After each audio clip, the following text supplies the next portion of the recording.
आता पाहूया टॉप 9 मोठ्या बातम्या। तुमच्याही काही यात्रा निघणार आहेत तेव्हा आम्ही निवेदन देऊ, तेव्हा यात्रा रद्द करणार आहात का? जरांगे पाटलांचा राज्यात निघणाऱ्या भाजपच्या जनादेश या यात्रेवरून थेट इशारा। राजकारणात जायचं यायचं नाही, आमचं ध्येय मराठा आरक्षण, मात्र आरक्षण न दिल्यास राज्यात 288 उमेदवार उभे करणार, जरांगे यांचा राज्य सरकारलाच इशारा।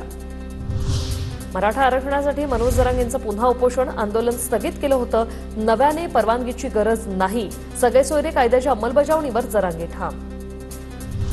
सरकारकडून जरांगेंच्या उपोषणाची तातडीने दखल, अंबडच्या तहसीलदार धनश्री भालचिम यांची मनोज जरांगेंसोबत चर्चा, उपोषण करू नये यासाठी जरांगेंना मनवण्याचा प्रयत्न। परभणी लोकसभेचे नवनिर्वाचित खासदार संजय जाधवांनी घेतली मनोज जरांगेंची भेट, जाधवांकडून जरांगेंना हार घालत सत्कार।